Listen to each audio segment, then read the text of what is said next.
Hello!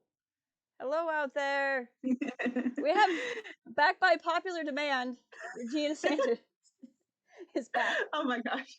Not popular demand. It was a lot of popular demand. There were signs, there were protesters, people were banging on my front door. Well, thank you. Hello everyone in chat. I see Dale and Noel and Ben. But is it? I always say your last name because I'm afraid I'm gonna mangle your first name. Is it Batyi? I should know, and I'll just embarrass myself on this video by not saying it correctly. And Ryan, I don't remember if I said Ryan, but I'll say Ryan again because Ryan deserves to have his name said a lot, so it's fine. And hello everybody, and a couple of people who are watching and not and lurking, which is lurkers are the backbone of all streams, so that's always good. But we're back. So this is a different format. Usually you all watch me do like 20-minute rants about how much I loved whatever episode of a thing was this week. And I couldn't. My brain is gone because I watched this episode. So I messaged Gina and I was like, hey, are you like free? And do you want to talk with me on stream? And here we are. So that's how this happened. Yes. But we're going to talk about, really we can talk about Clone Wars in general. I'm sure stuff with the Ahsoka arc will come up and last week will come up, but like there's just so much to break down in what happened in this. And yes, Bo-Katan is Satine's sister, as we learned in the fifth season of Clone Wars. That wrecked me too when I learned that. I was like, yeah. I was not ready. But like what I kept thinking as I watched this episode is that we did not deserve this. Like, I keep going back. I don't know what it is about it, but afterwards I was just like that's like God tier content. I was like, how everything, you can tell there's so much heart and soul into everything, looks so good. And I'm just like, because I didn't watch the Clone Wars when it first came out, and then it took me a while to get to it from Netflix and everything. So I just thought, like, what a time that it came back. I get to see this, freak out with everyone else. What is happening? So I'm just appreciative. Well, I kept thinking too that it's a weird sort of like silver lining, blessing in disguise kind of thing, where this episode, or these episodes in general, I think are almost better because they were delayed. Because they know what content to feed into, more than just feeding into Revenge of the Sith or just feeding into A New Hope. Because okay, so obviously there's going to be spoilers. If you're here, I'm pretty sure I put spoiler in the title. There's going to be spoilers. This is your last warning. If you click on something that says review and you're going to get mad at me for spoiling it, I can't help you. But this is the warning. But anyway, spoilers. Like Dryden Voss showing up. Right? And that wouldn't have been there if these had aired when they were supposed to air. And just even things in Rebels, like just the idea of one thing I was thinking of is Maul. We can talk more about this in detail, but like Maul, I told you guys my brain's gone. I'm sorry, but like Maul saying Anakin has been groomed to be the next apprentice, and Ahsoka not believing it. I'm thinking now that scene in Rebels where she senses Vader and realizes it's Anakin, and now we know she's going to be thinking Maul was right. Like there's this added level that we like may not have gotten in the same way if we had gotten this from the beginning. One of the things I'm looking forward to most, besides the rest of the arc, is going back and watching other things and then seeing just how much it changes because of the information that I'm not going to view it the same at all, and I'm completely looking forward to it. Right. Well, and I've been meaning to rewatch Rebels. I only own the first season of Rebels, and now obviously Rebels is on Disney Plus. But like, I've seen the fourth season of Rebels a lot because we covered it for the channel. But I didn't have the channel when the other seasons were coming out, so I don't I remember the big points, but I don't remember the details. So I'm really looking forward to going back through Rebels because I've seen most of Rebels only once. So I'm excited to go back through Rebels after this, and I've been intentionally waiting for Clone Wars to be done, even though it's been waiting for me on Disney Plus, because I'm excited to like re-experience all of this again. Yes. Oh my goodness. But like, I just yeah. I was just kind of, I don't know what to do with myself. I'm still like, I told you earlier, I watched the episode twice Yeah. and I'm going to watch it again. Yep. And I still feel like I've missed things, or there are things that I just want to watch like again.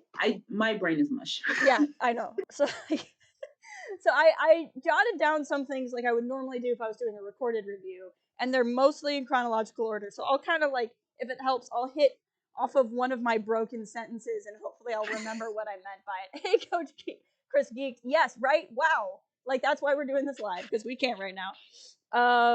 But like, oh my gosh. So, oh yeah, so my first 3 points in here are can't talk, okay, wow, like, where do we even begin? So that's how my notes are. And then the thing I said, okay, so let's start with where it opens. It opens right where last week's ended off, and it's Ahsoka and Maul in the sewers, and he's like, "Why are you here and not Kenobi?" And I liked that little play, like he played it off so chill, where he's like, "Yeah, we have some mutual friends," and Ahsoka's like, "What?" And it was hitting me. I'm so spoiled from Rebels, where we've seen them interact. It didn't occur to me that they had not interacted throughout all of the Clone Wars. That I it took me out for 2.5 seconds, and then of course I was immediately back into it. Right. So I was just like, you don't know each other, and then obviously we'll probably get to it later when we get to the rest of the episode. Mm-hmm. He was like trying to figure out everything about Ahsoka, and I was like, how do you not know everything about Ahsoka already? What is happening? Yeah. Like, because he's so took it for granted. Because he even like knows obviously something of Anakin, but really more as an extension of Kenobi. And so that was interesting, and just to see him, because we know of his obsession with Kenobi, but then to see that kind of like expand, and like, why would he now have interest in Anakin? Why would he now have interest in Ahsoka, and for what reasons? In this vision that he's having. Let's see. Right now, so did Maul know about Order 66 all along, or did he get a vision about Skywalker, and that's the first time he knows? That's a great question. I don't know. We know he had a vision, and we know in the episode Maul says that he wasn't told all of the plan. Yes. I guess the clone army was commissioned aroundish the same time as the Phantom Menace, but we don't fully know exactly when everything. We knew more when the Plagueis novel was canon, and I think we know less now. But yeah, I think it's Noel saying that I feel like the vision might be the first time he saw it. I think that's possible. I feel like other than the Kaminoans, Order 66 has to be really close to the chest as a plan. I also feel like if he knew about Order 66, he wouldn't have summoned an army of clones. Yeah, to his that's location. A good point. Because like I have to assume that when Order 66 happens, they're not gonna think, well, Maul is a Sith, so we're not gonna shoot him. Like, they're gonna see person with lightsaber, shoot that way. And then Yeah. Actually, that's something that, because I've also been listening to Sky Talkers podcast, their reviews of the episode, and that's something they brought up because they were wondering about Ahsoka, since she's not like a Jedi, does she still get affected? And that's when I started thinking about would they attack Maul or not? Yeah, can I just you go. Well, so like Maul has never been like my favorite character ever. He's always been like he looks cool. He has these really interesting motivations, but like, so I watched Rebels through once, and so there are a couple of episodes I've revisited, but I'll just be like, oh, Maul's cool. Like when I saw him at the end of Solo, I was like, I'm sorry, what? Like with everyone else. And can I say that these last 2 episodes have like made him one of my favorite characters. Right. And so now thinking about what happens with Order 66 and whether he's going to be okay or not, never did I ever expect like me to worry about Maul. Right, for sure. Hey, John, welcome. John also does Clone Wars reviews, guys, if you are interested in more content. But no, I'm there because like I never didn't like Maul, but like he didn't do a lot for me in Phantom Menace. In the same, like I thought he looked cool, I loved that fight, but he wasn't really one of my favorites. And I was one of those when Clone Wars came out and they were bringing back Maul. I was like, We're bringing back Darth Maul? Like, why? And like, I used to get on people's, because like sometimes I can be kind of a snob about my Sith Lords, and I was like, Maul was just like a weapon. He didn't do much. He didn't like think, like he had no strategy. Like he was literally just there to like kill people. And then Palpatine got him out of the way for like the strategist ones. And then Clone Wars came in and they made him like half spider, and I'm like, what is going on? But then they like tied him to the Night Sisters, and I'm like, well, this is kind of interesting. Yep. Because seeing them kind of brought in from, it wasn't Legends at the time, but seeing them brought in from the books. And then I was like, Maul is smart. Maul is strategic. Maul is all of these. Like, Maul is suddenly more interesting to me. Like, what have they done? Yeah. And so I'm right there. Like, this show, like so many things from the prequel trilogy, has like really changed characters for me. And this episode really proves that as well. Just to see him so tapped into the point where like he'd be having force visions, which is not something that just everybody has. And I don't know, it's really, it's cool. Yeah. Keeping caught up with the chat. You guys are amazing in that. Wasn't developed. Whitwer is amazing. That is true. I want to see like footage of like him actually like doing the. I want to see like the emotions on his face. He was getting into it. He was. Yeah, Maul is right up there now for sure, especially because of animation. And I remember being so excited to see him in Solo, just because, well, as an animation fan, it felt validating to see him in Solo. Let's see. Dale says he wasn't really an apprentice; he was an assassin, a rabid cur. Just at least in my point of view, yeah, and that's kind of how he started, and then they really expanded it. But to think that Lucas probably was involved with bringing him back in Clone Wars. So clearly there was more that Lucas would have had for that character. But it's what's when I was watching it through again to take my notes, because the first time I watched it, I just watched it to enjoy myself. I'm a fan, and I'm not an amazing. No, I'm not. But even like I'm not doing it for content. Like, and then the second time I watch it, I'm like taking notes and taking screenshots and stuff like that. But like the second time through, I realized that towards the end, like he's so calm the whole episode, which is so unusual. Even when he's like man-spreading in the throne room, like he's so calm. And then you get to the end, and Ahsoka's like pushed him off the edge, and then suddenly he's just freaking out. And he's just like, "Just let me die. We're all gonna burn." And I'm like, "Where did this Maul came back?" And it's just, he really is an interesting character. Yes. Oh man. But okay, so going through, like I said, and just hearing him, like the way he talks about, he always calls him Darth Sidious, and it's like the whole episode I kept waiting, like, is he gonna tell Ahsoka that Sidious is Palpatine? Because he has to know. There's no way he doesn't know. And like he could change. I was seeing a couple of different tweets. I saw so many tweets this morning. I try to attribute ideas where I can, but I'm not going to be able to. But somebody was saying how like just saying Palpatine somewhere in this episode would have changed the course of galactic events. And he never does.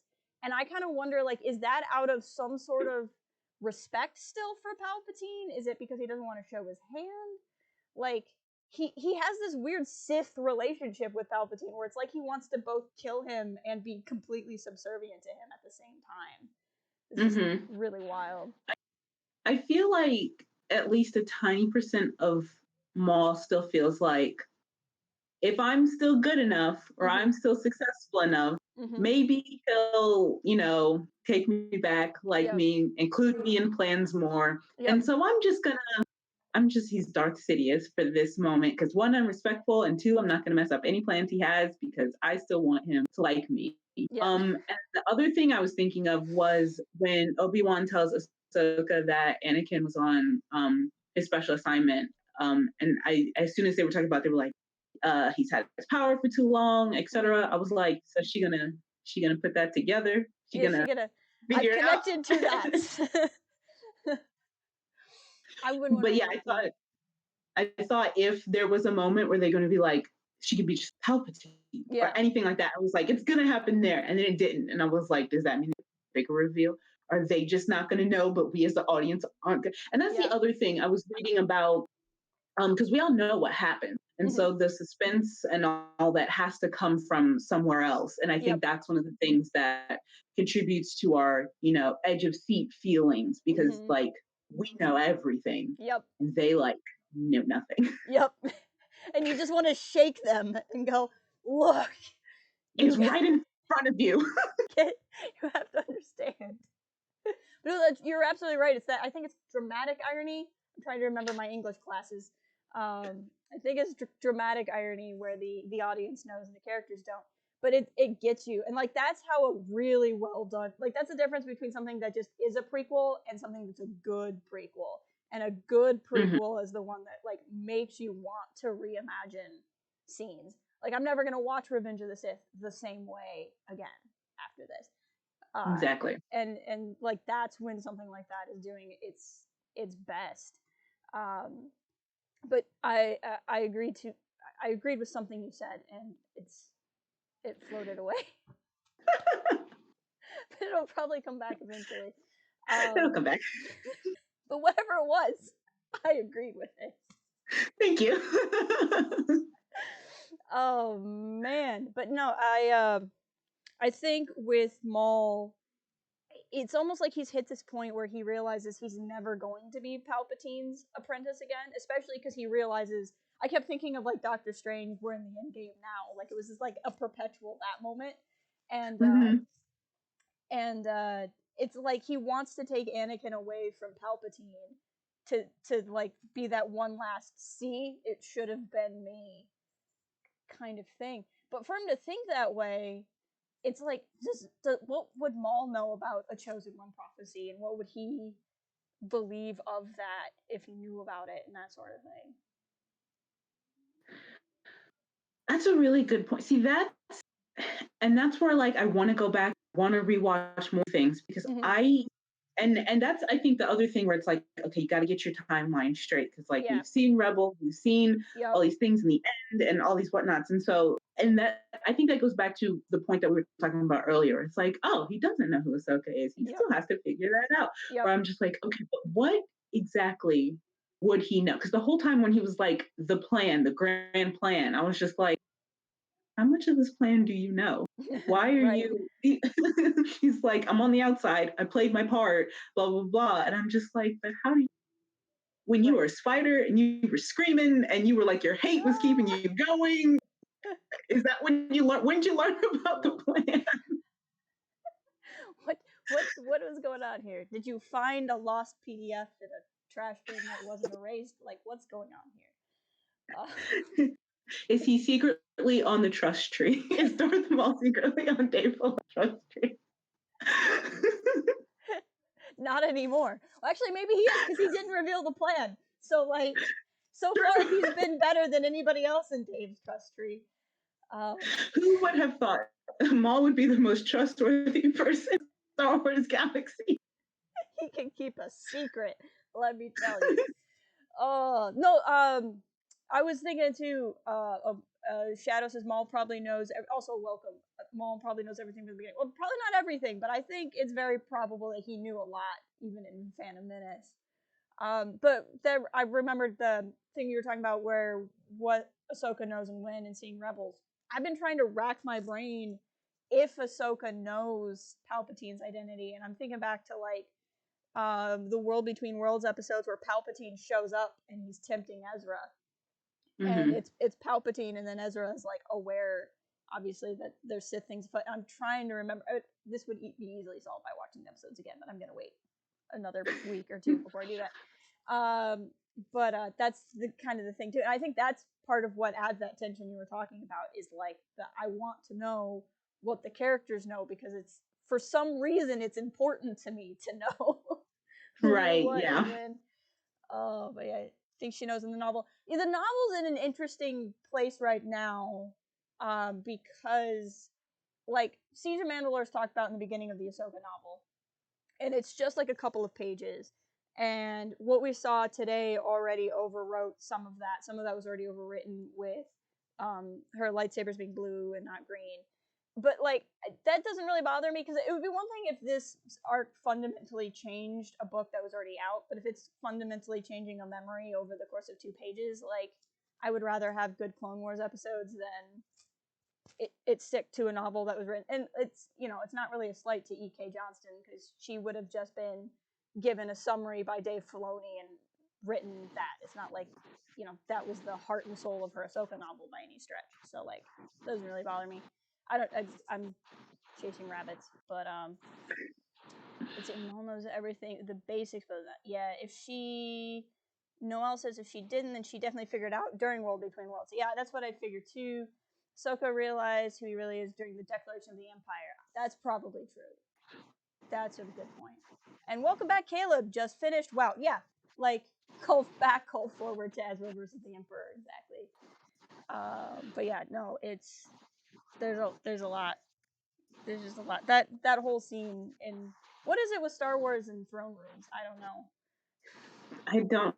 So when I was seeing still stuff, I remember how the throne room in The Last Jedi made me feel. Yep. Am I going to get this? And that's another thing I think people are thinking about. Is it going to live up to all this hype? I personally think so far it is. Yes, knock on wood, because I don't want to jinx anything. Right, but so far. And so I and so I knew that it was going to be like angsty and emotional and really, really great. And then as I was watching it, I was just like, oh, this is better.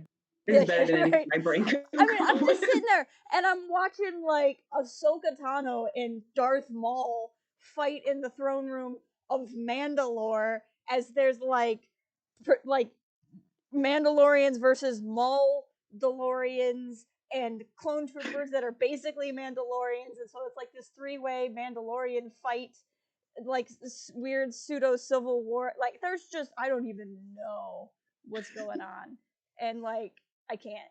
And I'm just sitting here like I get to see this. I have the honor and the privilege of putting this in my eyeballs. Like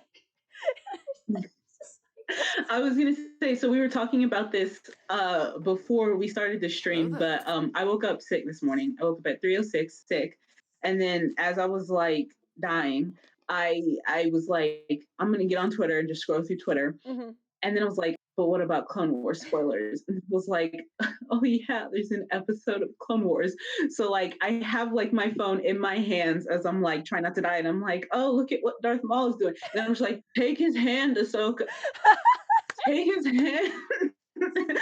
I'm like feeling so awful. I'm just like, take it.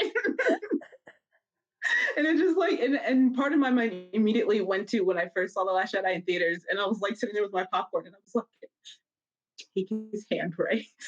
Take his hand. Go.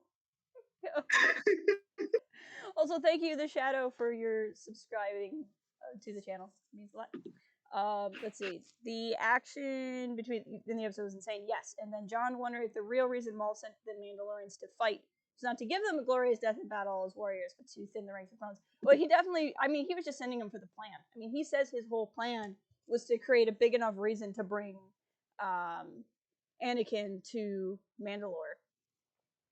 And I thought of you the second time I went through it. I messaged you because there's a point where they're in the sewers and Maul's like, you know, it is not the way of your people to hide in the gutters. And I'm like, but in The Mandalorian, they're hiding in the gutters. And he said, this is not the way. And I'm like, oh my gosh.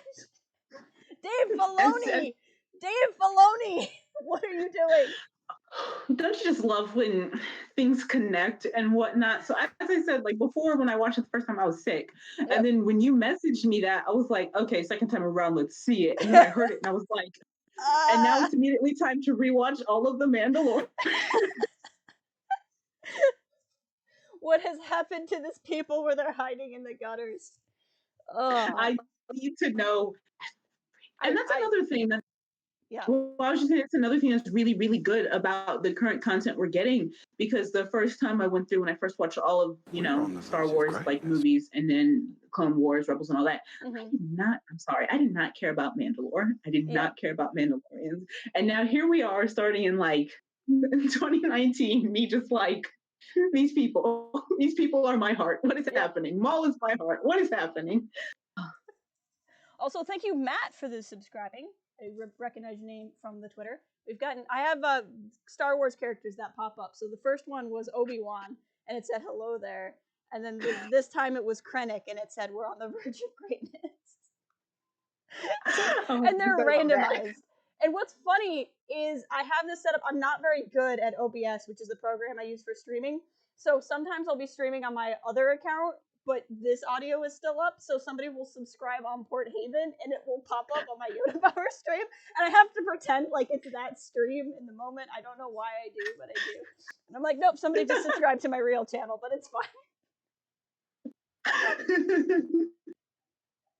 You guys, as you can tell, our brains are they're much. This is why I'm not doing a normal thing, because I couldn't. There was no way, like, I could probably talk, but there was no way I was going to be able to edit anything I had to say, and I was like, nope, I can't. So this is more fun, and honestly, if this is something people would be more interested in, I'm more than happy to do this if this is something people would rather have. So I just, it doesn't matter either way, but like, oh gosh. We're like we're on like the 5th thing on the list. But to be fair, we are also jumping ahead to other things that are probably later on the list, so it's okay. That's true. Okay, so then Ahsoka Maul gets away from Ahsoka, and then she goes and we have this conversation with Obi-Wan. I could do 2 hours on just this conversation with Obi-Wan. But anyway, so it starts with Rex and Ahsoka and Bo, and they're talking to Obi-Wan, and Obi-Wan is actually pretty forthcoming about like council knowledge, and it makes me feel good because I feel like Obi-Wan, there's something kind of, I personally find Obi-Wan very tragic. I can understand how some people might find him very annoying, but I think where he's at in his life right now is he wants to follow the council. Like, I think he still believes in the system, and he still really wants to be a part of the system, but the system is hurting people, and he knows it, and he doesn't want to hurt people, and it's kind of like his, I don't know what to do. And I think when you get to then episodes like Ahsoka's arc in the 5th season, the Wrong Jedi arc, that leads him to do some things that I'm sure he's not proud of. Nor do I necessarily expect Ahsoka to understand, but at the same time, like, I don't know. But there's just a lot going on there, and I did actually set up to try to do this. We'll see if I can do this without YouTube getting mad at me. But this is 100% not Disney Plus. But like, this is the scene where they're talking. But I like that he starts off being so forthcoming with Ahsoka and everybody about, like, we've heard of this Darth Sidious person, and this is what we know. And then you get to the point of, like, but we can't ask Count Dooku about it. And Ahsoka's like, why can't we ask Count Dooku about it? Because he's dead. And I was like... At first I was like, okay. Oh, hold on. For letting me your voice cut out. You were like, hold on. And then it was just you moving and no audio. It was pretty amusing, to be honest. Am I back? You are back. Okay. Even my computer and my internet knows that my brain is mush. Well, I was going to say the logical part of my brain was, thanks for letting me know where we are, like, in the timeline of the film. That I needed that. And second of all, because when I went back, I wrote a couple of notes when I watched it the second time. I just wrote in all caps, Ahsoka's face. Yes, Ahsoka's face. Is so much, because, like, you go back to, and I said this in my review last week, of that scene. I could do another 2 hours on just that scene between her and Obi-Wan, where Ahsoka is kind of, like, my take on the scene last week was she was right, but in the wrong moment. Like, everything she said was true and needed to be said, but, like, she was picking that, in my opinion anyway, picking that moment. It's like, yeah, but honey, you don't understand that the Chancellor's been kidnapped, but also you don't understand that the Chancellor is a Dark Lord of the Sith. Like, this is, and, like, I'm also like, you're literally mad at Obi-Wan for politics about the Chancellor, and your master is his best friend. Like, don't get mad at Obi-Wan. Anakin would have been the first one to leave Mandalore behind to go after. Anyway, that's a whole other thing. So I think like that moment of Ahsoka's face was the, oh, Yeah. like this was a real problem. Whoops. Like it was kind of like my take on her face. And I also think it's another one of the things where it's like we as the audience are like, well, we know what's gonna happen, so we know like what's considered the bigger or the real problem. And like I have to remind myself, I'm like, none of the characters know what's about to happen. So like their choices make sense. Their reactions are making sense based off of the knowledge that they do have. And then the other thing I was thinking about was how to fix the problem, because we all are recognizing that there's like some kind of flaw, there's some kind of disconnect, you know, with the Jedi Council. And when you're talking about Obi-Wan and his tragedy, very much I feel like he's one of the persons like, I'm gonna fix it from the inside. If I have all these resources, if I know people, I can fix it. And of course, this is at the point where she's like, I'm on the outside. I see these things. I'm gonna fix it. Maybe burn it a little. Right. And it's rough because these are two characters that do care a lot about each other. I kept cracking up over how much in Maul keeps like finding Ahsoka to be like Obi-Wan.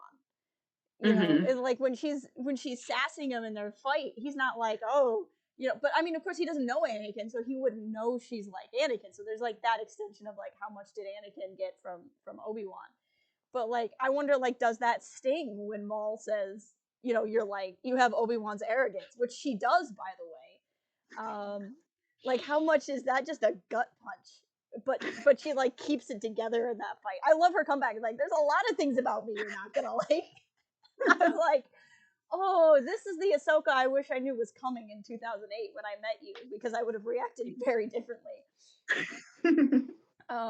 But oh, that was so good. But I kind of like put myself into like a crisis, because I was thinking about in that scene where, hey, and there's Professor Jango, guys. Professor Jango is alive, by the way.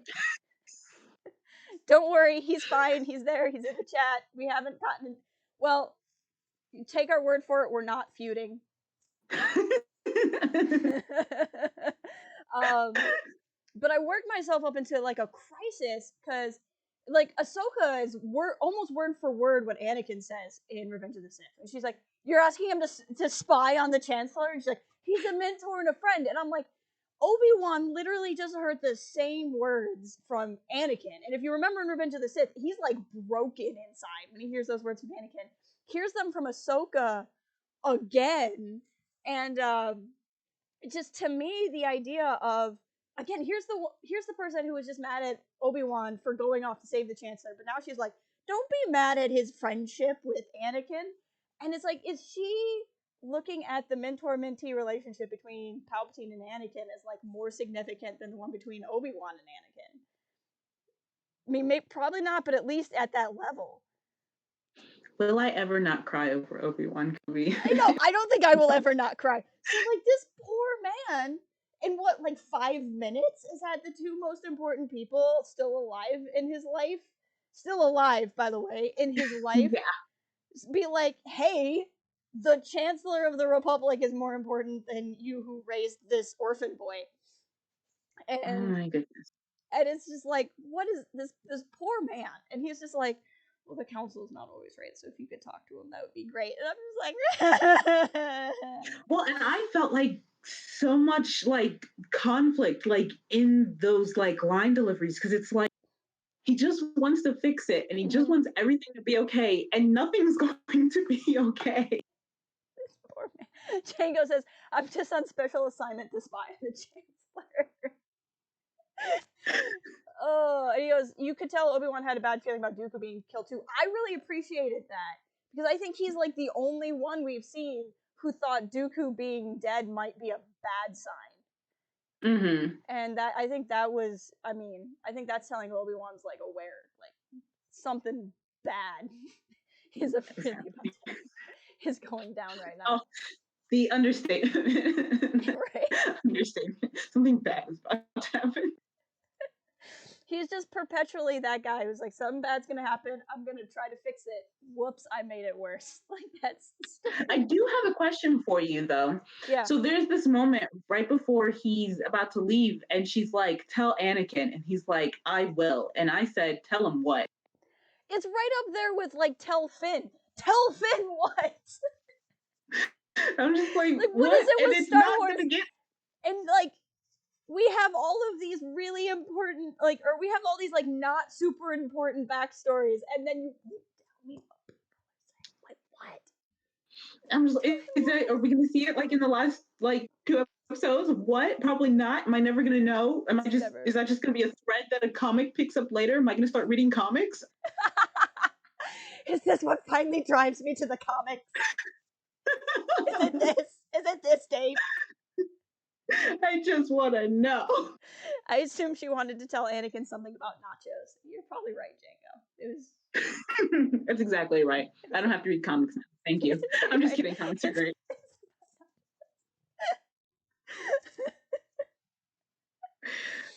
Oh my gosh. No, that was crazy too. Because I'm like, tell him what? Like, I don't know. And like, is this gonna be the last time that Ahsoka and Obi-Wan speak before the end of Revenge of the Sith? Or maybe ever. I mean, depending on how rumors go, maybe she'll pop up in the Kenobi show. But like right now, we have to assume that they may never speak again. Yeah.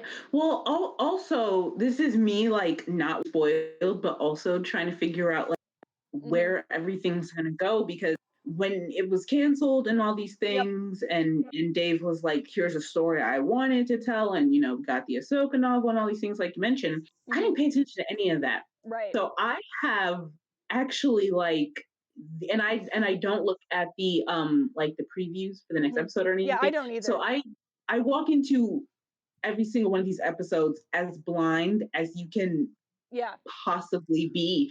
And so I'm just like, well, what? There's like two more episodes. And I'm just like, what else are you gonna do? If it makes you feel better, as somebody who followed all of that stuff when it was canceled, because I thought we were never going to get it any other way, we don't know now. Everything we knew has happened in these 2 episodes, so no one knows. 2 more, like 30 an hour, be an hour left, and well, okay. I mean, they did so much in 26 minutes. I mean, we've spent 43 minutes so far talking about 26 minutes, mostly just going. Yeah. And that's one thing I noticed, and I didn't realize that I would like in storytelling, but it happened with The Mandalorian, where when we got to Baby Yoda, I was like, I thought that would be the season finale. What else is that happen in this show? And so we've got so much in these in the whole season, but also these first 2 episodes of this arc that I was like, hey, but I thought this was going to be all 4. What else happened? What is going on? And I think what's happening here, and the reason why they're able to do so much in such a short amount of time, is it's really the payoff for such good storytelling leading to this moment. I mean, season 1 of Clone Wars could never have done this because we wouldn't have spent time with these characters in the way that we have now. And like I was saying, because now we know what's coming with Solo and what's after, they can pull it in. And so much is getting communicated, even in whether it's the opening scene with Maul and Ahsoka, or Ahsoka with Obi-Wan, or the throne room scene later. So much of what we're talking about is subtext that we just know as fans, pulling in from other narratives. They don't even spend time on it. I mean, other than Ahsoka saying that she left the Jedi and like some lines about the Jedi Council, we haven't gone back over that arc at all. Like anything we're getting from that, we're getting because we've seen those episodes. And so it's just really well executed subtext, but you can't execute subtext until you've built the text somewhere else. And like it's just a sign of, I mean, you can tell this was always meant to be the series finale. And it's I remember back when what we all were hoping for was that the end of the Clone Wars was going to be the Battle of Coruscant. Like that was, we thought those were lofty goals, and now we're getting this. Yes. Oh my gosh. Now Django says now we get like 2 whole episodes of tears and heartbreak for. I'm not ready for Order 66. I'm not. I don't understand how it could hurt me more, and but it will. But it will. If I ever for some reason meet Dave Filoni, I'm just gonna hand him a hat full of tears and just be like, "Here, this is what you've done to me." I'm just gonna bring like a bowl of shattered glass and just hand it to him and be like, "This is my heart. This is what you've done to me," and walk away. Actually, no, I'd probably just curl up in a ball and sob at his feet and say, "I don't know who came up with my son, but thank you." Thank you for giving me my son. And then they would call security, and that would be the one and only time I ever get to speak to Dave Filoni. That's exactly how it would go.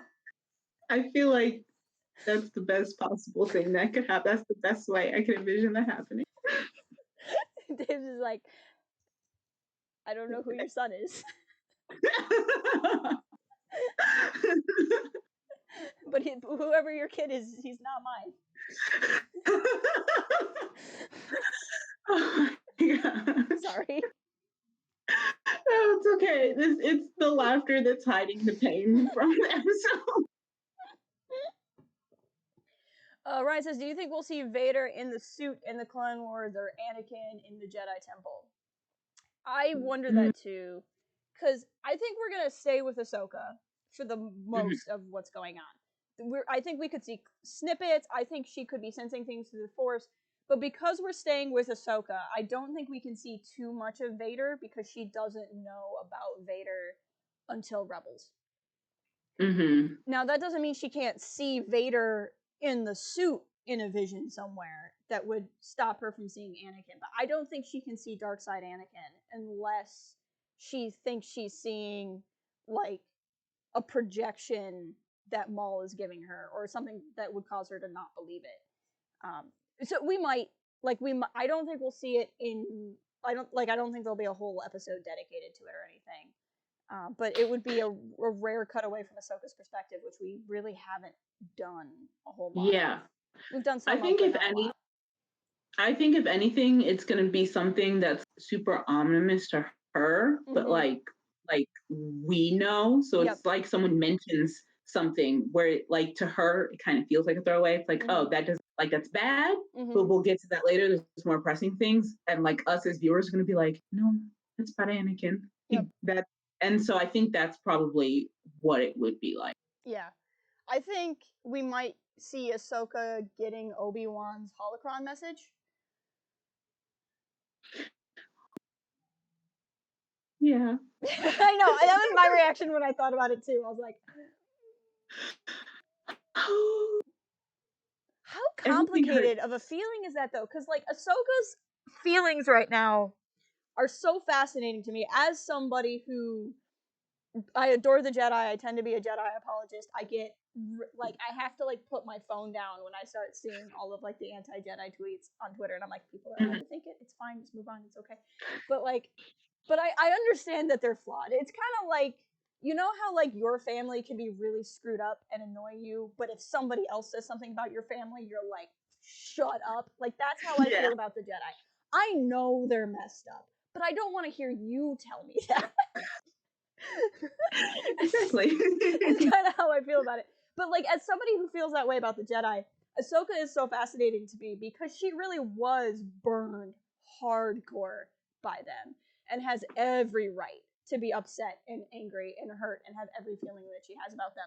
But I also feel like she knows at the end of the day they're not the Sith. Like I think Ahsoka has seen such true evil in the universe that she can recognize the difference between somebody who's going to set a village on fire like she saw Death Watch do versus a system that fails you. And not that a system that fails you is great, but it's not the same thing.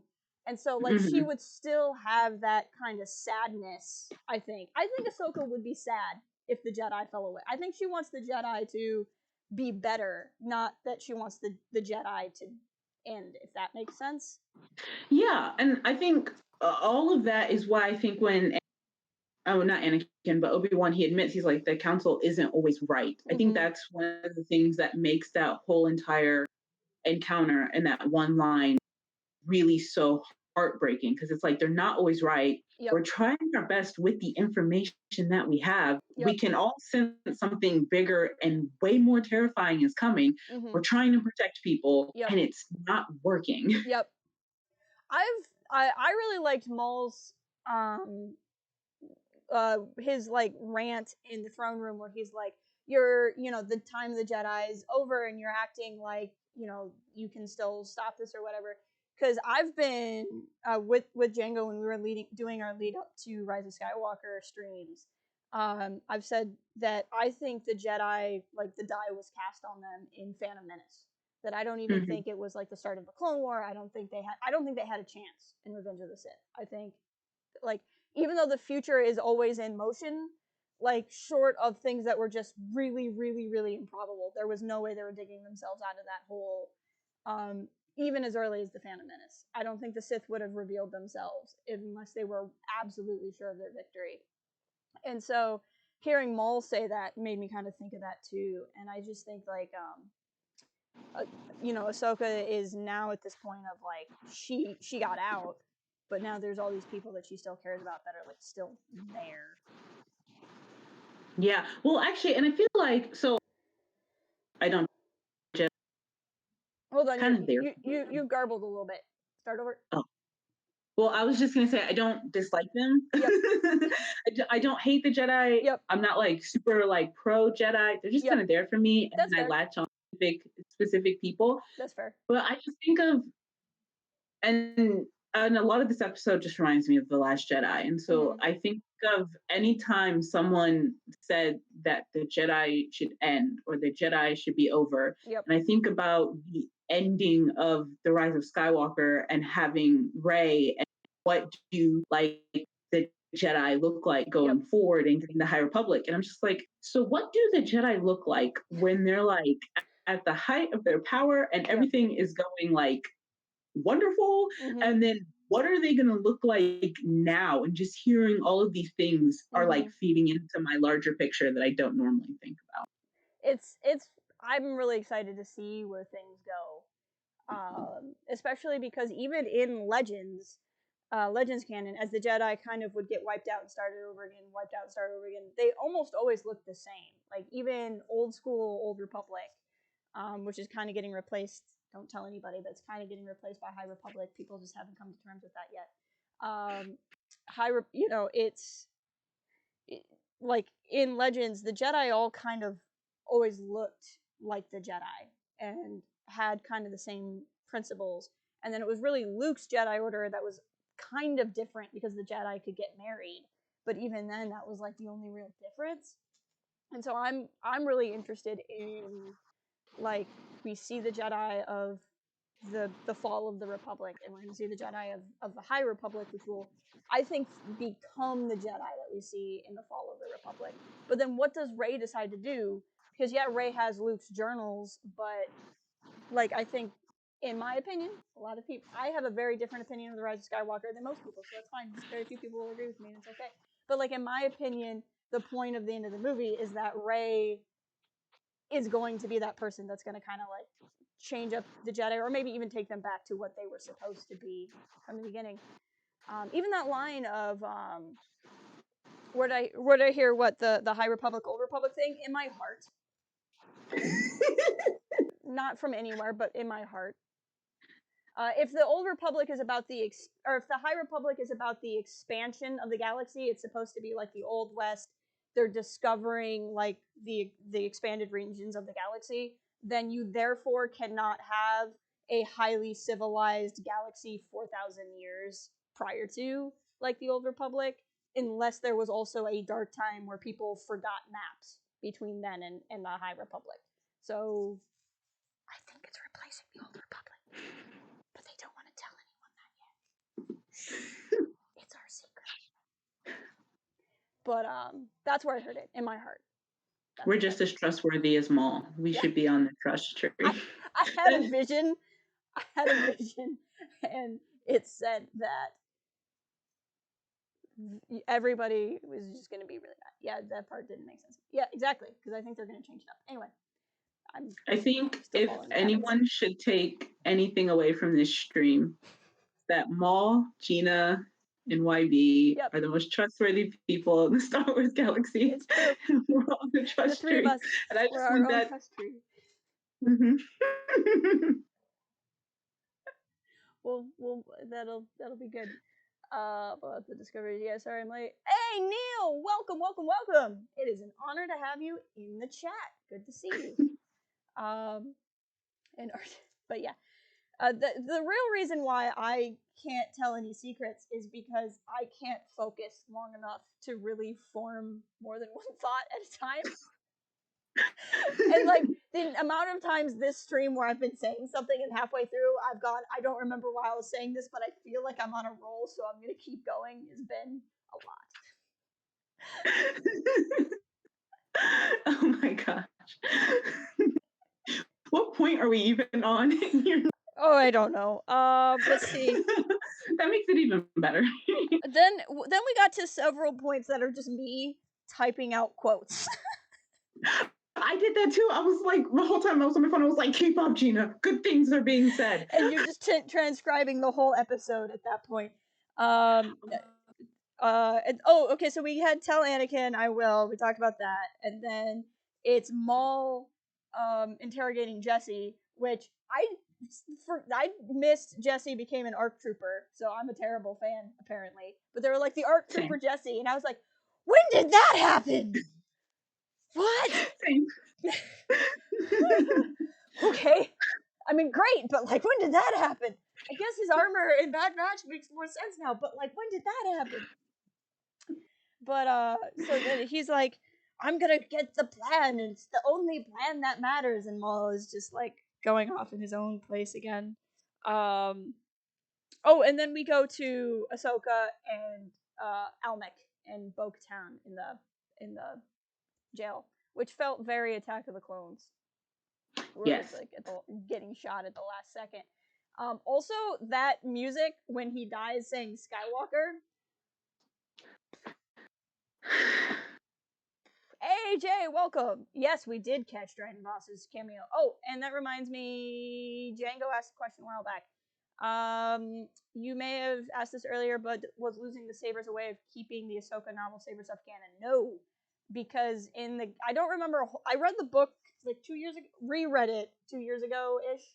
But if I remember correctly, she said she puts her sabers at a false grave. I think she said that she like fakes her death and puts both of her green lightsabers at a grave. So if she doesn't have her lightsabers and they're blue, we very well may not ever get that scene. So no, it's actually more of making the book less canon. But that's okay. Again, it's just like 2 pages of stuff that isn't actually like the core heart of that novel anyway. Hey, and welcome Cal. More and more people sliding in. That's great. Yay. But also the with the Almec scene, the Yoda fan in me was like, Almec's dying, he's saying Sky, which was also Yoda's last word as a mortal being. And I was like, I never thought that Prime Minister Almec and Yoda would have anything in common, but here we are. Clone Wars just like blowing away all our. It's like poetry. I should do that. I should make that meme of like Almec and Yoda, like last words. It's like poetry. You should. It all rhymes. It all rhymes. But that I like everything about Almec's outfit. First of all, I think it's very underappreciated. He's very stylish for an evil person. It's fun for me that he's like such an important character because when we saw him in the first Mandalorian episodes, I was like, who is this guy? He's very the end of that first arc with Satine, where it's like, here is the holo recording of Prime Minister Almec. I'm like, who? Like, it's the big emotional point, and I'm like, I literally have no idea who this person is. And then I like rewatch the episodes. I'm like, oh, he's a character. That's neat. And like, he went from that to Almec, what are you doing? And I'm like, that's just a testament to what this show does. But yeah, that I liked in this that Ahsoka was like, Bo, go rough him up for me. Like, what was up with that?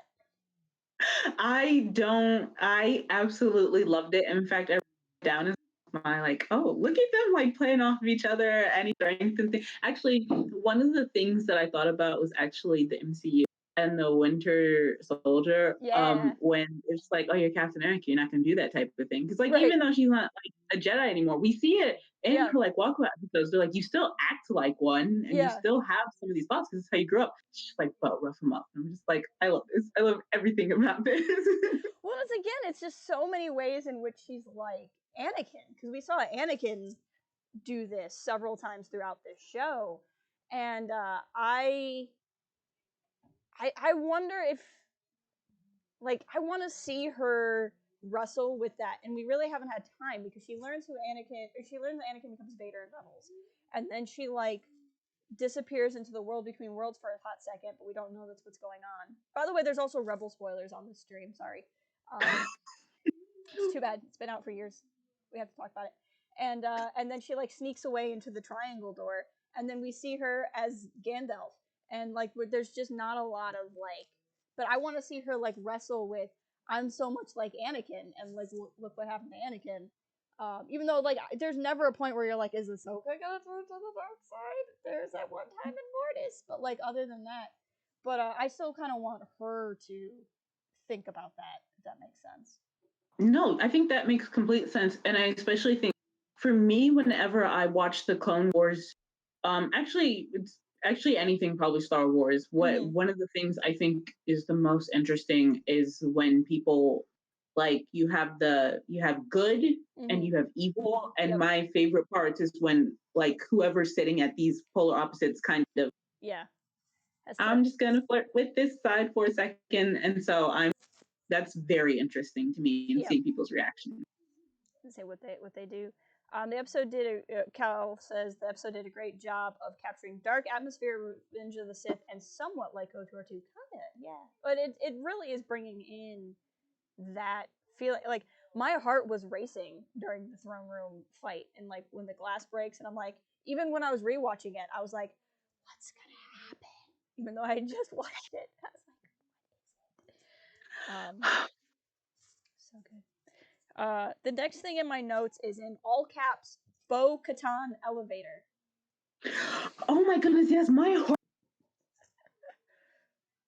heart was like outside of my body. I was like, and the music was like so amazing. And I was like, is she gonna let her jetpack is like dying? Like, it was so cool. She is like the coolest. Bo Katan is like, and like my feelings about the Mandalorians is kind of like what you were describing about the Jedi. Like, I don't love Mandalorians, I don't hate Mandalorians, but there are Mandalorians that I'm like, you. And Bo Katan is like, you. I love her. And just like fighting off, he's like, guy's the flamethrower, but she's got like the little wrist shield. They're fighting her. It's just, and then like, I love how at the end, she stops the elevator and just like bops out of the bottom, and the people in the elevator are like, we better go. The whole time I had to be like, Gina, this is Disney. This is not Game of Thrones. This is not HBO. Yeah. Like, people can die, but because it is about to get real depressing and tragic in like 2.5 seconds. Yeah. But they're not going to take her out, letting her be squished by an elevator. Well, and yet, and still, the second time, I was still like, she don't come back. Well, she's in Rebels too, but like, even knowing those types of things, yeah, you're still. I'm like, what's she gonna do? What's gonna happen? How's she gonna? What? And we haven't talked much about like Gar Saxton and Rook, who are like the two main. I love Saxton's armor in this.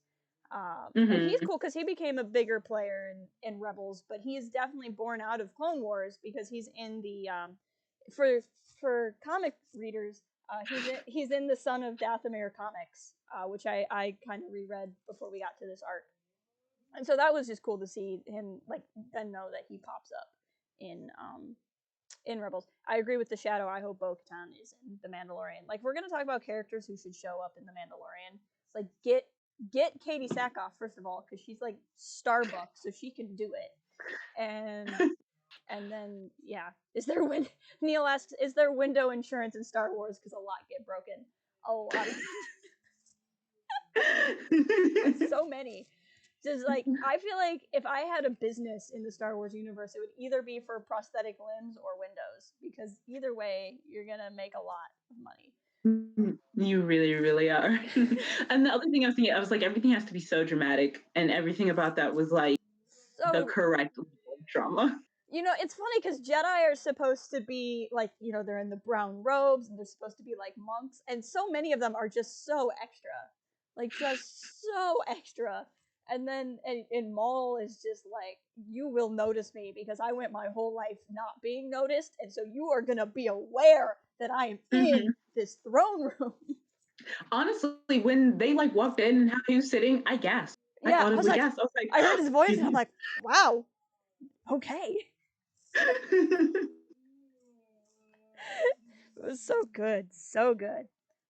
Speaking of Maul, I liked his line where he's talking to the Mandos, and he realizes that he and Dooku are the same. Like he had kind of gone from seeing him as a rival to like, no, we were both pawns, and I'm like, kind of were. yeah. You kind of were, buddy. And oh, I there's so much with Dooku that I can't ever see the same way again. Thanks to Dooku Jedi Lost, but Mm-hmm. but just that connection I thought was good, and just to kind of see sympathy isn't really the right word, but like an emotional something from Yeah. Maul over Dooku, and to kind of recognize that that could have been his fate. Like if he hadn't been cast out and he was still at Palpatine's side, you know, that could have been him killed by Anakin on the ship. Well, I love everything about choices, and I love Mm-hmm. choices. You know, like everything that's happened, you know, has led to this moment. Or if you had like made this Yep. one turn, you would be here now. And so I like seeing reflections of characters and other characters of realizing, Mm-hmm. wow, we really are the same. Wow, we're not so different. Or if I had stayed, I would have ended up exactly like you. I always appreciate those like introspective looks Yep. from characters. And that's something you can really do in Clone Wars, because I feel like a lot of people talk about how like Clone Wars gave them a new love for the prequel trilogy, and it certainly did for me, even though I liked the prequel trilogy to begin with. And people talk about like character arcs in this, or character arcs versus like prequel trilogy or sequel trilogy, and I'm like, it's kind of unfair in a way to compare what the 7th season of a TV show is able to pay off on versus like 3 2.5 hour movies. I mean, Yeah.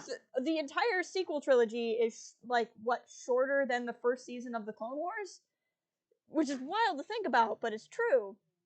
And it's, you know, there's just so much more you can do, and it was just what I say. Like this series finale is really paying off on all of the groundwork that had been laid up until this point. Oh, most definitely, most definitely. Also, welcome, Mr. Rez. We have some conversation about Jesse saying that it's suspicious that he was just let go. I don't know that it's. I mean, it could have been a power move, I think, on Maul's part. I think he's trying to. I don't fully know what he wants with Ahsoka. I don't know if he genuinely wants her as a partner in crime. I don't know if he wants her as bait for Anakin. I don't know if he sees her as someone like him, like he said, both kind of cast off with bigger powers. I don't know if it's all of the above. But either way, I think he wants to talk to her and not fight. And I think offering Jesse back, at least physically unharmed, is a way of saying, like, that's why everyone doesn't just rush and shoot him. Is like, okay, because the clone's there. I think it's that. But that doesn't mean there isn't something else going on. More. No, I definitely think it's also like a power very much. I got what I needed from you. Yep. I no longer need you. Goodbye. And then plus him knowing everything that's about to happen and the changes that are about to take place in the galaxy, I think it would also be fair to say, well, a bunch of you are also about to die anyway. I don't need to waste time handling you. Yep. We're about to have some chaos. There's, I don't know what, because Maul seems very much like, I don't know what the plan is, but I know it's going to be spectacular, and we're just in for the ride. But Neil asked, did Ahsoka learn trash talk from Anakin or R2? And Cal says R2 has the dirtier mouth, which is definitely true. Very feisty. Let's see. Looking through here. Yeah, so I have some of Maul's lines. We're both tools for greater powers. Maul's whole speech, man, like justice is merely a construct of the current power base. Holy crap, Clone Wars with that line. I also wrote down that line, and Yep. I've noticed there was like this solid one day, I think, on Twitter, Yeah. when everyone watched The Dark Knight and The Dark Knight Rises, Yep. and people were like, I don't know what anyone else is thinking, but the Joker and Bane are starting to make a little bit of sense. And so when we got to this line, I was like, Maul's making sense. He's making sense. What does that mean for me? and I bring that to say I you know, people thinking through that and whatnot. Yeah. They're like, so normally our villains, they make sense, but how they get there is not the best, and it's not how we want to get there. And I think it's very much the same with Maul, because I keep that whole speech, great voice acting, makes incredible sense. But the way he wants to get there is not how we're getting there. Well, so I can't remember, have you played much or seen much from Jedi Fallen Order? No, I haven't actually. Okay, so there's this one character in the game that I always forget is in the game, but that's okay. But he has this whole spiel. Do you care about spoilers for the game? Okay. Go ahead. So again, because we're spoiling everything, just beware if you guys haven't beaten Dathomir yet in it. But there's this one guy who's like taken over Dathomir and kind of like manipulated the last of the Night Sister clan and all of that. And he goes on this spiel about how like the Jedi Order was corrupt and the Republic was corrupt and it was blah blah blah. And I'm sitting there like, okay, you're complaining about all this, but your response is to go to a planet and subjugate the remaining culture on this planet. Like, well, the Republic was a broken bureaucracy, so I'm gonna rule this world. And I'm like, what? And then people are like, well, he kind of made sense. I'm like, he made sense until you thought about it. And like, and I feel like that's a bit like what's Malicos. Yep. And I feel like that's a bit what is going on with Maul. Like, if you take just that speech, you'd be like, yes. And then if you're like, so let's get a bunch of crime syndicates together and rule in the chaos, you're like, no. And, like, and so that's the same kind of thing. It's just, and I don't know. Along that line of thinking, I very much was like, oh, I'm in Ahsoka's shoes. Because when she was like, I will help you, I was like, oh my goodness, yeah, it's making sense. But then she's like, but you have to answer this one question. And suddenly the answer is like, not helping you anymore. It's like, I've been, when I watch and rewatch that scene, I try to figure out, like, did he convince her and then she gets mad about Anakin? Or did he not convince her and she's like, I'll help you, but first you have to just riddle me this first. You know, I'll help. I have one question. And he's like, just ask. And I'm like, so like, I haven't figured out the true interpretation of that scene. And we might get an idea of it if Ahsoka says, like, I was really going to join the guy and turns out he's a lunatic. Like, if she says that later, you know, then we'll know. But, well, I feel like as much as in his long, he's like, let me count the ways of all the ways. I feel like if I was listening to that, I would, at least a small percent of me would be like, whoa, we really are like. So a small percent of me would be like, yeah, I kind of do want to help you. But also, based off of everything, like if I had all of the experience Ahsoka's had, I'd also be like, but I still don't trust you. So I'm going to like, you know, so I think it's all of the above, because I couldn't hear all of those ways that they had both been like cast aside and left out and not feel something. Right. But then also remember who I'm talking to, especially when he says things like, I was going to, you know, kill Anakin. I'd be like, oh yeah, I remember that's right. who I'm talking to now. And it's like, was she mad about that? Or like, it was almost like she was mad, like, he's been groomed to be the new Sith. And she's like, no, he's not. Like, that's what you're mad about. Okay. I love that this episode, and I think this arc very much shows I don't want to call it a bias or a blind spot, but there's very much a way that Ahsoka sees Anakin, unlike anyone else, which makes sense considering everything that they've been through. But I never thought about I'll call it a blind spot, the blind spot that she has for him. Yeah, and that's just what I was saying about like last week's episode when she was like, Obi-Wan, you just do whatever the Chancellor says, and then this week she's like, why are you saying mean things about the Chancellor? And I'm like, Ahsoka, Ahsoka, like what? It's like the reverse of the "I've connected two dots" meme. She's like, these dots are not connected. I have not connected them. I have connected 0 dots. That is exactly what's happening. Oh my gosh. And I love that too from her, because like so much of her character is now being burned by the Jedi, and she is completely in the right in that situation, and yet she is so much like them. Like even if you go back to her arc in season 5 where she was getting framed, she has just been framed, has just convinced Asajj Ventress to help her, and then the moment she's betrayed again, she's like, it was Asajj, and I'm like, you don't know that. Like, you should be so sympathetic to somebody being set up, and you're like, it was her though. But I'm mad at the Jedi for not believing me with no evidence. Now, granted, Asajj is also a former mass murderer, so it's not quite the same thing.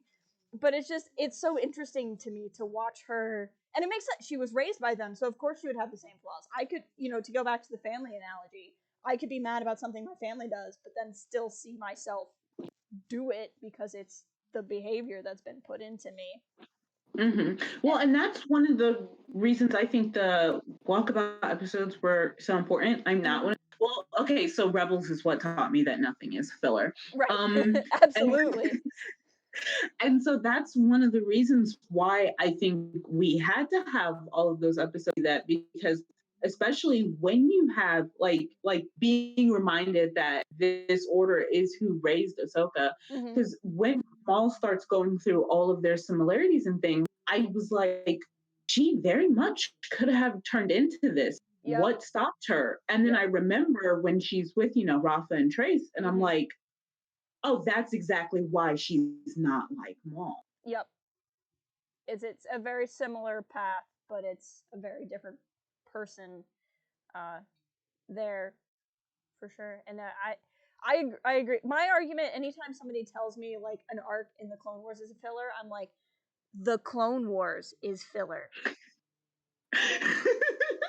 That's true. That's true. It's an entire show that is filler. Yeah. Never thought about it like that. And then that's just where I leave it. I'm like, now there are definitely episodes of the Clone, or like episodes and arcs of the Clone Wars I like more than others, and there's definitely characters I want to follow more than others, but like, none of it's technically necessary to the overall narrative. It just enhances the characters. I remember I have never had more people like rip apart a tweet like I did during that arc. I said, I made some sort of comparison to like calling Empire Strikes Back filler, because I said that nothing really advances the galactic plot in the movie. It's just all character development. And there's character story. People are going to rip me apart again. But like, there's character story, but like the state of the galaxy is the same at the beginning and the end of that movie. And I was saying it to say that's why I don't think filler is a bad thing, but actually kind of a necessary thing. Because if you don't have it, you don't have that emotional journey. And I had so many people coming at me saying like I was calling Empire Strikes Back bad, and I'm like, you are not reading my tweet, and you are like, I was like, every person who's yelling at me about this is proving my point. And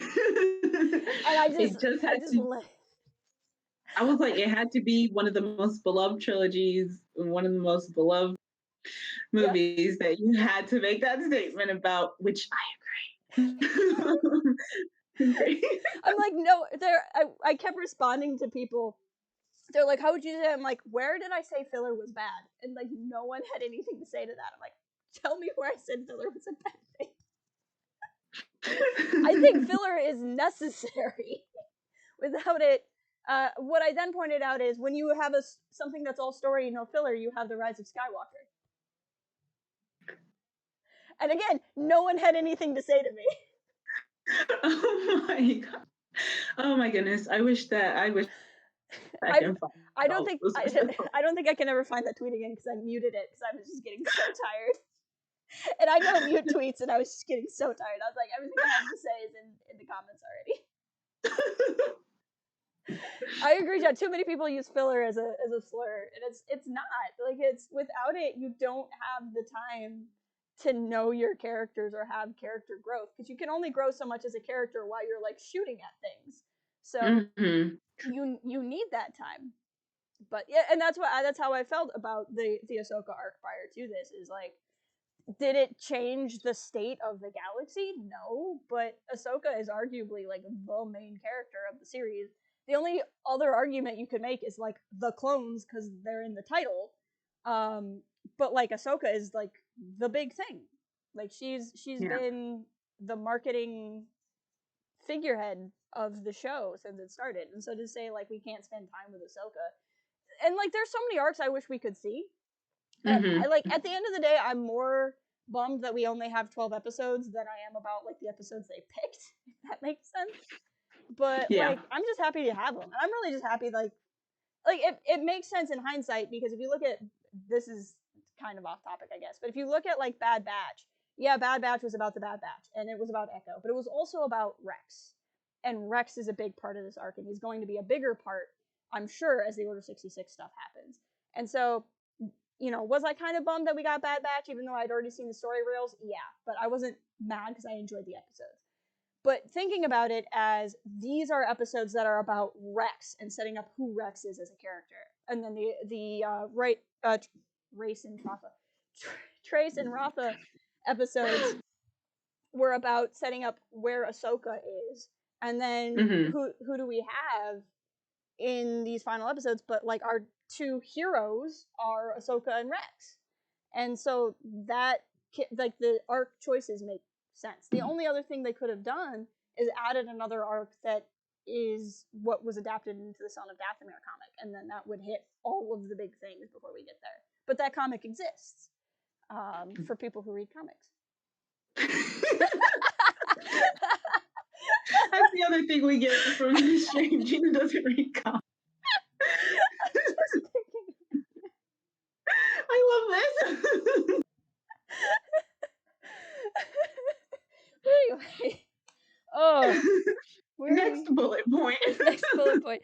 I said, what does Maul want with Ahsoka and why? Which I think we've kind of been just dancing around. But I kind of asked that, but it's like, does he have an actual? And I think with Maul, if he got an ally in Ahsoka, great, and if he got bait for Anakin, great. Like I think for him, he wants to ask and see what she'll do. Yeah, because he's trying. He has nothing else. No, yeah, I very much think it. Ever the strategist of saying, I have all of these options. And if you say no, I can go these 3 different ways. And if you say yes, based off what you do, I can go these 3 different ways. And I'm going to go whichever way gets me to my ultimate goal, which I'm not sure if I completely know what his ultimate goal is, but yeah, we still have 2 episodes, so we may learn it. Yeah. True. In Rebels, his ultimate goal is to find what they find in the holocrons, where he's going after Luke, but I don't think I'm a little shaky on it, but he doesn't really know who he's going after. He thinks he's going after Kenobi, but it's really Luke, I think, is how that plays out. But and like that becomes his goal. But yeah, I'm excited to see what happens. And then I just have in all caps the fight. Oh my goodness. So when they were like, oh, motion, I was like, I can tell by everyone's excitement that is something that's amazing and it's cool. Yeah. And then like everyone's like had it as like a headline and I was like, I'm ready for that. And then I actually watched it and I was like, oh no, I can tell. Oh no, that's amazing. And I never expected it to be on that side of how technology works, that's great. But then I was like, no, that looks good. Right. No, I agree. And I thought it was awesome, and to just like know that it's Ray Park like back in like Asmal. And then I didn't know that Ahsoka was going to be motion captured too, although that makes sense. But I thought about it as I was watching it. I was like, well, what is he going off of? And then I was about Lauren Mary Kim. Oh, that's who did Ahsoka. I was like, oh, it's good to know her name. Yeah, now That's we amazing. know. Now we know. Hey, Zach, welcome.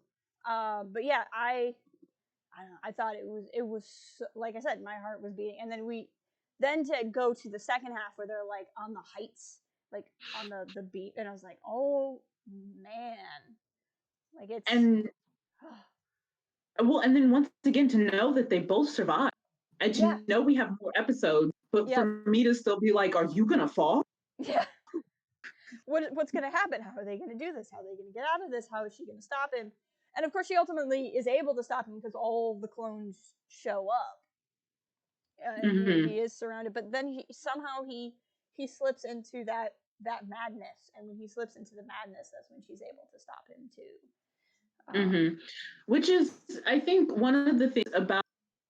I feel like Maul is so strategic and so calculated, and that goes to him having all these to go, no matter like who's working with him, how he's working, how they're working with him, and yet he's so obsessive, and he focuses, I feel like, on one thing, and he's like, okay, but I have to get there, but I have to get there, I have to get there, and for him to be like as you said earlier, so calm and so persuasive and using his words so eloquently and well to slip into that kind of madness where it's just like and then and it's oh yeah, that's a part of Maul's personality. And I just it's good. Star Wars is good. It's so good. Like that was just so good. And then I liked too him like I mean he basically betrayed all the Mandalorians like die well Mandalorian and you're like whoa snap. I didn't expect that at all. I was like, okay, well, you got what you needed out of them. I guess goodbye. And they're gone because he knows that there's bigger things. But that appears to be what I have typed. So I think that's actually the end of the notes that I took. So there we go. So that's good. I mean, it's also the end of the episode, so that would make sense. Ugh, I'm in Star Wars pants, by the way. They have X-wings on them. I'm in a Star Wars shirt that says Dark Side, so there you go. Well, I mean, I got good old Kylo on, so with my resistance hat because that makes sense. No, it was I sat back and it was one of those things where like I didn't even recognize how great it was as I was watching it the first time, and then I thought about it, and the more I was like, oh, like as it was all processing in. Yeah, and there's more. Like there's 2 more episodes, and I know, like other than Order 66, I have no idea what's gonna happen. No idea. Oh, but all I know is, and then seeing these first 2 episodes, it has, knock on wood, it has to be good. Yep. It's gonna connect other things. I'm ready. No, I'm not. I'm not ready. No, I'm not at all. Well, and I think it's gonna pay off well, like because they've really been able to come back and do this again, right? Like they had this at least sketched out, and then to be able to come back and try it again, I think is really gonna say something to. I mean, everything can always use one more draft, right? So this is this is it getting its one more draft, and it appears that they really took advantage of that, and I'm so stoked. I'm so stoked. I was trying to say psyched and stoked, and I don't know what came out. Our brains are mush. We watched. Our brains are mush. A few hours ago. Oh my gosh. Yeah. That's what we got. But I don't know. Do you have any last thoughts, or anybody in chat have any kind of last thoughts on this? I just think it's wild how I can. Oh, we lost you again. We heard it's wild, and then. Oh, can you hear me now? Yes. Okay. I was just gonna say it's wild how there's so much I want to say and so much has happened, and yet I can't articulate it at all. This was a 26-minute episode, and like not counting the 5, take 5 minutes off for us to start the stream, we've been going 90 minutes. and like Oh. that's how dense this episode is. And this is where I sat down. I was like, there is no way I can do a 20-minute review that will do this episode justice. Like, Django and I had planned to do a stream about whole arcs, and then this whole global pandemic thing happened. And that's kind of messed up our plans. And then, so we haven't even done one on the Ahsoka episodes yet. And then I was like, you know, I don't even care. Like, who needs to be consistent? We're gonna do this. I think they could be longer, Ryan. I especially the last one. But it's hard to say not knowing what they're gonna try to get done in it. I could see it being like these have all been around 25, 30 minutes, and then the last one is just like 5 hours. No, but I could see it being point because they weren't sure if it was going to come back or anything, and they put all this work into telling a really good story, making it look good, having all these connections. I could see like Lucasfilm being like, okay, whatever time you need for the last moments of the story. Yep. You got. Yep. I think it'd be cool. Noel says it would be cool, or maybe we shall see burned Anakin in the Clone Wars. Again, I don't think we'll see that from Ahsoka's perspective, but we could see it from Maul's. We could see Maul have some kind of vision of what's going on, and then that could show us more Anakin as Vader, because we know that Maul can keep a secret. So, but I think it'll depend on how much they stay on just Ahsoka's POV. I think. Just how much they show us. And I think we'll get out of it a little bit because the trailer showed us a little bit more of the Jedi than we have seen. Like, we still haven't seen the Yoda lines that are like an animated version of what we saw in Revenge of the Sith.